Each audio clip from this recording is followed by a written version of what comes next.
Après des années de sacrifice, elle était finalement seule, jusqu'à ce qu'une lettre change sa vie à jamais. Emma Parker avait consacré toute sa vie à sa famille, renonçant à ses propres rêves pour s'occuper de ses parents. Jour après jour, la routine étouffante l'emprisonnait, tandis que ses désirs de jeunesse s'effaçaient. Mais que se passe-t-il lorsque, après une perte irréparable, Emma se retrouve seule pour la première fois, sans personne d'autre à prendre soin qu'elle-même?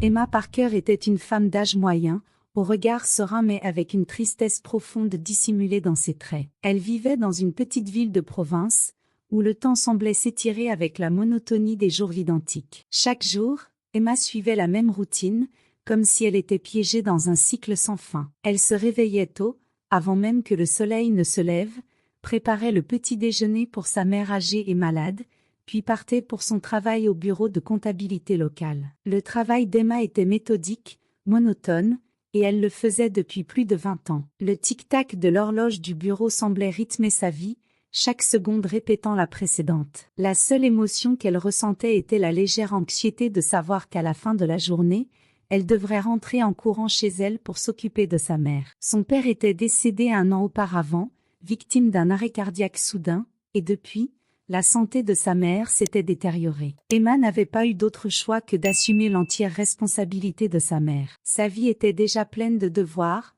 mais maintenant elle semblait étouffante. Elle n'avait plus de temps pour elle-même, pour ses propres désirs. Elle était prisonnière d'une routine épuisante, sans aucune perspective de changement. Ses journées étaient consommées entre le bureau et les soins à sa mère. Bien que son amour pour elle soit immense, quelque chose en elle implorait la liberté. Parfois, elle regardait par la fenêtre du bureau, voyant les voitures passer dans la rue, et se demandait, serais-je libre un jour? Quand elle était jeune, Emma avait des rêves. Elle discutait joyeusement avec ses amis des aventures qu'elle vivrait. « Je vais voyager à travers le monde », disait-elle, pleine d'espoir. « Je veux connaître Paris, la Toscane, la Grèce, je veux voir le monde au-delà de ces collines. » Mais avec le temps, tous ses rêves s'étaient tus. Les nécessités de la vie réelle prenaient toujours le dessus. Le travail, les soins aux parents, les responsabilités. Le temps passait et, à un moment donné, elle avait abandonné. Il était plus facile de faire face à la réalité que de lutter pour des rêves qui semblaient inaccessibles. Une nuit,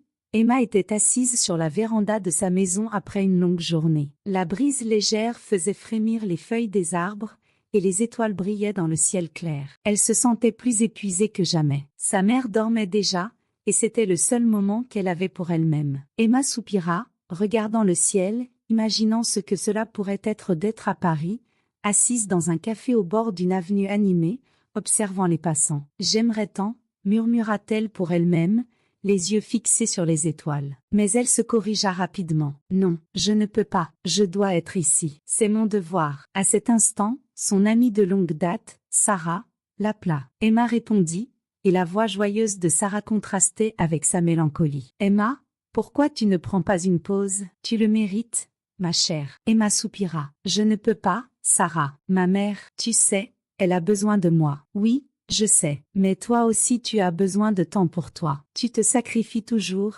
Emma. Quand as-tu fait quelque chose pour toi pour la dernière fois? » Emma resta silencieuse un moment, sentant une boule se former dans sa gorge. « Je n'ai pas le choix, Sarah. Quelqu'un doit s'occuper d'elle. J'ai promis à mon père. Et toi, Emma? Et tes rêves? » insista Sarah. « Ils ne comptent plus. » Les mots de Sarah résonnèrent dans l'esprit d'Emma, mais elle repoussa rapidement cette pensée. « Mes rêves, ce sont des choses du passé, Sarah. Maintenant, j'ai d'autres priorités. » La conversation s'acheva, mais ses paroles restèrent dans l'esprit d'Emma. Tandis qu'elle rentrait dans la maison, la réalité lui pesait encore davantage. Ses rêves, autrefois vibrants et colorés, étaient maintenant des ombres lointaines. Et ainsi, une fois de plus, Emma ferma les yeux, prête à affronter un autre jour identique au précédent. L'hiver arriva plus tôt cette année-là, et avec lui, la santé de sa mère se détériora rapidement. Emma était habituée au haut et au bas, mais cette fois, quelque chose semblait différent. Sa mère, qui avait toujours un faible sourire à offrir, paraissait maintenant plus pâle, plus fragile. Les médecins n'avaient pas de bonnes nouvelles. « Ce n'est qu'une question de temps, Emma, lui dirent-ils. Préparez-vous. » Emma passait la plupart de son temps à la maison, assise près du lit de sa mère, lui tenant la main, parlant doucement, racontant des histoires de son enfance et des moments heureux. « Tu te souviens, maman, de cette fois où nous sommes allés au lac? J'étais si petite, mais toi et papa m'avaient appris à nager. C'était le meilleur été de ma vie. » Sa mère, d'une voix faible, sourit légèrement. « Je me souviens, ma chérie. Tu as toujours été une fille courageuse. Tu n'as jamais eu peur de rien. »« Non, maman. Maintenant, j'ai peur. J'ai peur de te perdre, » confessa Emma, les larmes aux yeux. Les jours s'écoulaient douloureusement. La maison était toujours silencieuse, interrompue uniquement par la respiration irrégulière de sa mère. Emma faisait de son mieux pour maintenir un environnement calme et réconfortant, mais l'angoisse en elle grandissait de jour en jour. Elle ne savait pas ce que sa vie deviendrait sans sa mère. Bien que le fardeau fût lourd, elle s'y accrochait. Prendre soin de sa mère était son dernier lien avec le passé, son dernier but. Puis, par un matin froid, sa mère s'en alla. Son dernier soupir fut doux, presque imperceptible, mais l'impact sur Emma fut dévastateur. Elle eut l'impression que le sol s'était ouvert sous ses pieds. Elle serra le corps fragile de sa mère et pleura comme elle ne l'avait pas fait depuis la mort de son père. « Repose en paix, maman. Je vais m'en sortir, » murmura-t-elle, même si elle n'y croyait pas vraiment. Dans les jours qui suivirent, Emma plongea dans une profonde tristesse. La solitude était maintenant totale. Son père était parti 1 an plus tôt, et maintenant sa mère aussi. Pour la première fois de sa vie, elle était seule. La maison, autrefois remplie de devoirs et de soins, n'était plus qu'un espace silencieux, chargé de souvenirs, mais sans personne avec qui les partager. Le travail au bureau, qui autrefois servait d'échappatoire à la réalité, semblait désormais insupportable. Chaque chiffre, chaque tableau qu'elle remplissait semblait plus vide de sens. Ses collègues tentaient d'être gentils. « Ça va, Emma ?» lui demandait-il. Mais elle se contentait de hocher la tête, évitant les conversations plus longues. Personne ne savait vraiment ce qu'elle ressentait. Elle avait l'impression d'être une spectatrice de sa propre vie, passant par les mouvements, sans vraiment vivre. C'est alors qu'Emma prit une décision. Assise sur le lit de sa mère, tenant un portrait de famille, elle murmura pour elle-même « Je ne peux plus vivre ainsi. Je ne sais pas ce qui m'attend, mais je dois trouver un nouveau chemin. Je dois me retrouver. » Avec la petite somme d'argent qu'elle avait économisée, elle décida de quitter la ville pour un certain temps. Elle avait besoin d'un endroit lointain, où elle pourrait se reconnecter avec elle-même, comprendre ce qu'elle voulait de la vie maintenant qu'il n'y avait plus personne à qui s'occuper. Le lendemain matin, le cœur lourd, Emma prépara une petite valise et partit pour un village isolé dans les montagnes. Les montagnes et le silence seraient ses nouveaux compagnons, tandis qu'elle tentait de faire face à la douleur, au deuil et à la nécessité de recommencer.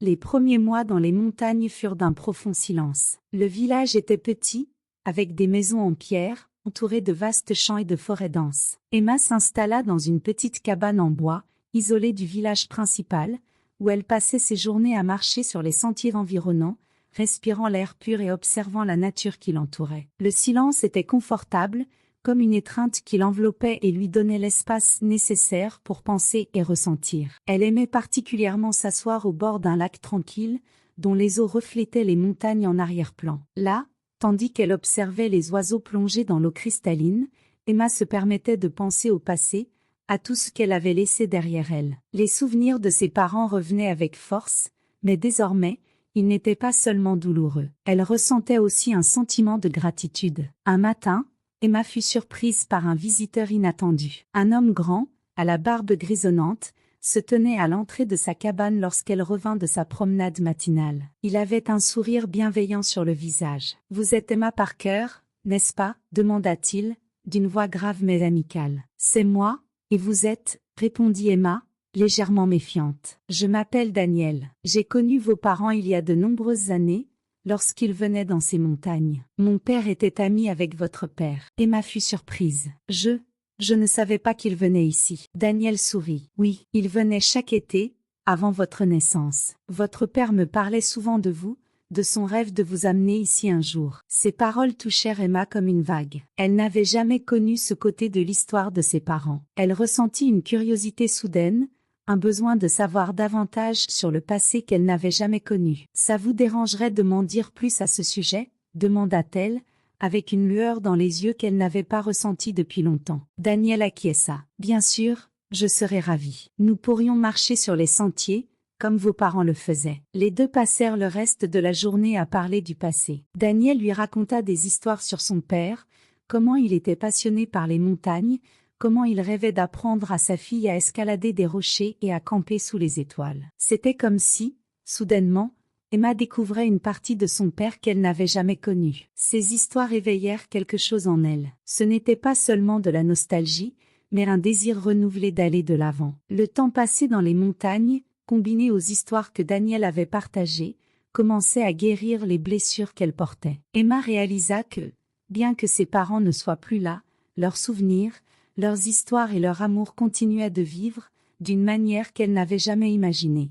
Par un matin ordinaire, alors qu'elle finissait de ranger les dernières boîtes de souvenirs de ses parents, le téléphone sonna. C'était un numéro inconnu, et Emma hésita un instant avant de répondre. « Allô ?» dit-elle, sa voix un peu tremblante. « Madame Parker ?» La voix de l'autre côté de la ligne était formelle, presque distante. « Ici le notaire de votre famille. Je tente de vous joindre depuis plusieurs mois. J'ai quelque chose d'important à discuter avec vous. » Emma fronça les sourcils, surprise. « Un notaire ? Que voulez-vous dire par « important » ? Je ne suis au courant d'aucune affaire juridique. C'est à propos d'un héritage laissé par votre père, continua le notaire. Mais cela ne pouvait être abordé qu'après le décès de votre mère. Un héritage ? Emma était confuse. Son père avait toujours vécu simplement, et elle n'avait jamais entendu parler d'une quelconque fortune ou de biens significatifs. « Excusez-moi, il doit y avoir une erreur. Mon père n'avait rien d'autre que cette maison et bien, les modestes économies qu'il a pu accumuler. » Le notaire fit une pause, comme s'il choisissait soigneusement ses mots. « Votre père vous a laissé une somme d'argent, Madame Parker. Ce n'est pas une fortune, mais c'est assez significatif pour que vous puissiez vivre plus confortablement. Il vous a également laissé une lettre, qui contient des explications plus détaillées sur sa décision. » Encore sous le choc de cette nouvelle, Emma fixa un rendez-vous avec le notaire pour mieux comprendre la situation. Dans les jours qui suivirent, une curiosité mêlée d'anxiété commença à croître en elle. Que pouvait bien lui avoir laissé son père, et qu'y avait-il dans cette lettre qu'il avait écrite avant de mourir? Enfin, le jour de la rencontre arriva. Assise dans la froideur de la salle du notaire, Emma sentait ses mains devenir moites tandis qu'il lui tendait une enveloppe scellée et les documents relatifs à l'héritage. D'une main tremblante, elle ouvrit l'enveloppe et sortit la lettre que son père lui avait écrite. « Ma chère Emma, » commençait la lettre, « si tu lis ceci, cela signifie que ta mère est également partie, et je sais à quel point cela doit être difficile pour toi. J'ai toujours su combien tu t'es sacrifié pour nous. Je sais que tu as renoncé à tes rêves, à ta vie, pour prendre soin de moi et de ta mère, et pour cela, je t'en suis éternellement reconnaissant. » Les larmes commencèrent à couler sur les joues d'Emma tandis qu'elle poursuivait sa lecture. « J'aurais souhaité que tu vives davantage pour toi-même, mais je comprends que l'amour et le devoir nous placent souvent sur des chemins inattendus. Maintenant, toutefois, je veux que tu vives. Utilise cet argent, Emma, pour réaliser tes rêves. Voyage, découvre le monde, vois tout ce que tu as toujours désiré. Tu le mérites. Ta mère et moi avons toujours voulu que tu sois heureuse. » Les mots de son père résonnèrent en elle comme une permission tardive, mais tellement nécessaire. Emma n'avait jamais imaginé que ses parents avaient ce souhait pour elle. Elle avait toujours cru que sa seule mission était de s'occuper d'eux, d'honorer leur mémoire. Mais là, dans cette salle froide, tenant cette lettre, Emma réalisa que peut-être sa mission était accomplie. Pour la première fois depuis des années, elle sentait qu'elle avait la permission de continuer, de vivre la vie qu'elle avait toujours souhaitée. La lettre, bien plus que l'argent, était le plus beau cadeau que son père pouvait lui avoir laissé. Emma quitta le bureau avec un cœur plus léger, sentant que, d'une certaine manière, elle était sur le point de commencer un nouveau chapitre de sa vie. Cette lettre changea tout. Emma passa les jours suivants à réfléchir aux mots de son père. Tout ce qu'il avait écrit résonnait profondément en elle. Les mots « vis pour toi-même » résonnaient dans son esprit chaque fois qu'elle regardait les anciens portraits dans le salon. Elle avait tant donné aux autres qu'elle se demanda pour la première fois, qui était-elle sans ses devoirs? Que voulait-elle vraiment pour elle-même? Dans le passé, ses choix avaient toujours été dictés par ce qui serait le mieux pour sa famille. Emma, tu es notre fille unique. C'est toi qui dois t'occuper de nous, lui répétait souvent son père. Et elle avait accepté ce fardeau sans hésiter. Maintenant, sans eux, un sentiment de liberté commençait à se mélanger au deuil, une combinaison complexe d'émotions qu'elle ne savait pas exactement comment gérer. Par un matin pluvieux, Emma prit un vieil album de photos et commença à le feuilleter. Elle s'arrêta sur une photo de sa jeunesse, où elle posait avec un groupe d'amis dans un parc. Leur sourire était large, leurs yeux brillaient d'excitation pour des rêves encore intacts. Elle avait du mal à se reconnaître dans cette image. C'est alors qu'elle prit une décision. Elle ferait enfin quelque chose pour elle-même. L'héritage n'était pas immense, mais suffisant pour lui permettre de prendre du temps sans avoir à se soucier de l'argent. Elle pourrait voyager, découvrir des lieux qu'elle avait toujours rêvé de voir ou même recommencer sa vie dans une nouvelle ville, loin des souvenirs qui la retenaient. Emma passa des jours à rechercher des destinations de voyage. Paris, la Toscane, les plages de Californie, chaque lieu réveillait en elle ses anciens rêves de jeunesse. L'idée de flâner dans les rues de Paris, de voir les champs verdoyants d'Italie ou de sentir le sable chaud de la Californie sous ses pieds faisait battre son cœur plus vite. Pour la première fois, ses rêves ne lui semblaient plus aussi éloignés. Un soir, elle appela Sarah, son amie de longue date, pour lui confier sa décision. « Sarah, j'ai décidé, je vais voyager. » De l'autre côté du fil, Sarah resta silencieuse un instant, surprise. « Emma, c'est merveilleux, je savais que ce jour arriverait. Où comptes-tu aller? » « Paris, je pense. Ça a toujours été mon rêve, » dit Emma, tentant de contenir l'excitation dans sa voix. « Tu vas adorer, Emma. Paris est magique. Et tu le mérites, après tout ce que tu as traversé. » Le soutien de Sarah donna à Emma le courage dont elle avait besoin pour concrétiser ses plans. La vente de la maison de ses parents fut une étape difficile, mais nécessaire. Bien que la maison fût remplie de souvenirs, Emma savait qu'elle devait la laisser derrière pour pouvoir avancer. La douleur de la perte était toujours présente, mais un nouveau sentiment émergeait en elle, l'espoir d'un avenir différent. Emma commença à préparer son premier voyage. Paris serait son point de départ, ce lieu qui peuplait ses rêves depuis toujours, mais qui lui semblait autrefois hors de portée. Maintenant, avec l'héritage de son père et sa lettre comme guide, elle était prête à entamer une nouvelle aventure. Le jour du départ arriva enfin. Emma, avec une petite valise en main, jeta un dernier regard à la maison où elle avait passé toute sa vie. Les souvenirs étaient toujours là, mais au lieu de douleur, elle ressentait maintenant de la gratitude. De la gratitude pour les moments partagés, les leçons apprises, et surtout, pour l'amour de ses parents, qui l'accompagneraient où qu'elle aille. Elle embarqua dans l'avion avec le cœur rempli d'attente et un léger trac. C'était, après tout, la première fois qu'elle faisait quelque chose entièrement pour elle-même. Quand l'avion décolla et que Paris apparut à l'horizon, Emma ressentit une joie qu'elle n'avait pas éprouvée depuis des années. C'était comme si le poids de longues années de responsabilité et de devoir s'était enfin dissipé. À son arrivée à Paris, la première chose qu'elle fit fut de marcher sans but dans les rues, absorbant chaque détail, chaque parfum, chaque son. Elle entra dans un café rue de Rivoli, commanda un café et s'assit en terrasse, observant les passants. C'était exactement comme elle l'avait imaginé tant de fois,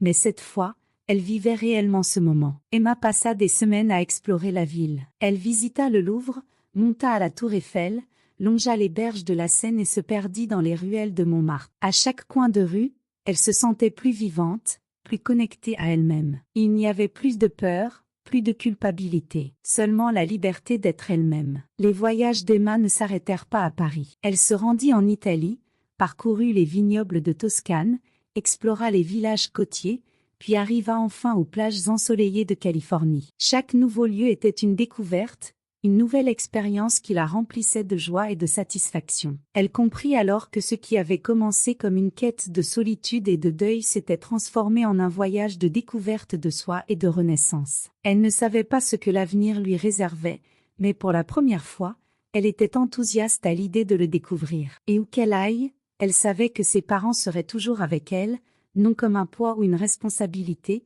mais comme une présence aimante qui la soutenait dans chaque étape de sa nouvelle vie.